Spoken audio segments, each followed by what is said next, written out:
Hello friends, welcome to my channel. இன்றைக்கி நம்ம சன்னா மசாலா எப்படி செய்கிறதுன்னு பார்க்கலாம். நான் 1 கப் கொண்டக்கடலையை 8 மணி நேரம் ஊற வச்சு எடுத்து வச்சுருக்கேன். அதை கழுவிட்டு ஒரு குக்கரில் சேர்த்துக்கோங்க.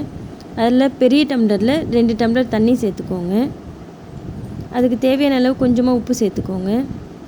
கலந்து விட்டுட்டு குக்கரை மூடி எடுத்து வச்சிடலாம்.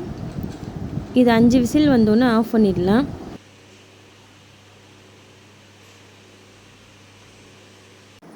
ஒரு கடாய் வச்சுக்கோங்க. அதில் கொஞ்சமாக எண்ணெய் சேர்த்துக்கோங்க. பிரிஞ்சி இலை, பட்டை, கிராம்பு, சோம்பு, கொஞ்சம் ஒரு ஏலக்காய் இதெல்லாம் சேர்த்து பொரியட்டும். ஒரு பச்சை மிளகாய் நறுக்கி வச்சுருக்கேன், அதை சேர்த்துக்கோங்க.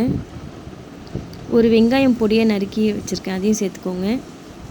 ஒரு கொத்து கருவேப்பிலை சேர்த்துக்கோங்க. வெங்காயம் நல்லா கொஞ்சம் பொன்னிறமாக வதங்கட்டும். நடுவில் கலந்து விட்டுட்டே இருங்க.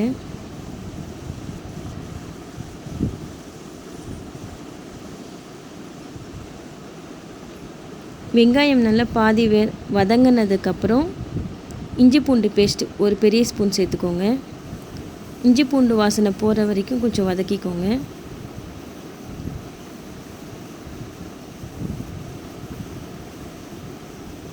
நான் ஒரு தக்காளியை மிக்ஸி ஜாரில் அரைச்சி எடுத்து வச்சுருக்கேன்.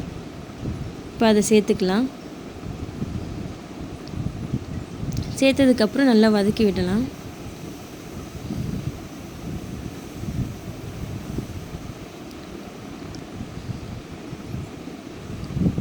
தக்காளி விழுது நல்லா வதங்கினதுக்கப்புறம் 1/4 ஸ்பூன் மஞ்சத்தூள் சேர்த்துக்கலாம். 1/4 ஸ்பூன் கரம் மசாலா சேர்த்துக்கலாம். மிளகாய்த்தூள், தனி மிளகாய்த்தூள் 1 ஸ்பூன் சேர்த்துக்கோங்க. தனியாத்தூள் 1 ஸ்பூன் சேர்த்துக்கோங்க. இது நல்லா கலந்து விடுங்க. மசாலா சேர்த்து வதக்கினதுக்கப்புறம் சுண்டல் வேக வச்சோம் இல்லையா, அதில் இருக்க தண்ணியை இப்போ இதில் சேர்த்துக்கலாம்.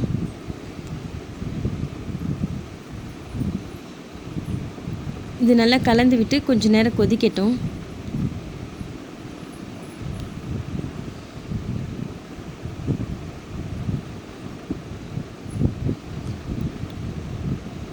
இதுக்கு தேவையான அளவு கொஞ்சமாக உப்பு சேர்த்துக்கோங்க. நம்ம சுண்டல்லையும் உப்பு சேர்த்துருக்கோம், அதனால் நான் கொஞ்சமாக சேர்த்துருக்கேன்.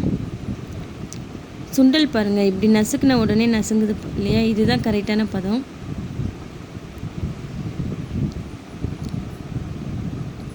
இப்போ நம்ம சுண்டல் கொஞ்சம் இதில் சேர்த்துடலாம். கொஞ்சோண்டு மட்டும் எடுத்து வச்சுக்கலாம். அது இந்த கிரேவி திக்காக இருக்கிறதுக்காக அதை கொஞ்சம் மசிச்சு சேர்த்துக்கலாம்.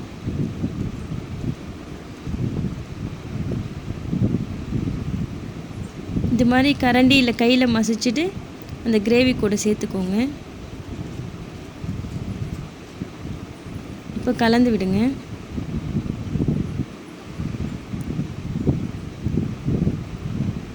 இப்போ இது கொஞ்சம் நேரம் கொதிக்கட்டும். இப்போ இந்த கிரேவி தண்ணியாக இருக்கிறதுனால ஒரு 5 நிமிஷம் கொதிக்கட்டும். தண்ணி கொதித்து கொஞ்சம் சுண்டதுக்கப்புறம் நான் கடையிலேருந்து வாங்கின சன்னா மசாலா பவுடர் 1 டீஸ்பூன் சேர்த்துருக்கேன். சேர்த்துட்டு கலந்து விடலாம்.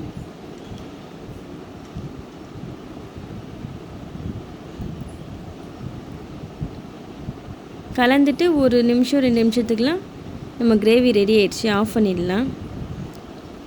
மேலே கொஞ்சமாக கொத்தமல்லி தூவி விடுங்க. நீங்களும் இதே மாதிரி செஞ்சு பாருங்கள். பூரி சப்பாத்தி கூட சாப்பிட நல்லாயிருக்கும். உங்களுக்கு இந்த வீடியோ பிடிச்சிருந்தா லைக் பண்ணுங்கள், ஷேர் பண்ணுங்கள், மறக்காமல் சப்ஸ்கிரைப் பண்ணுங்கள். தேங்க்யூ.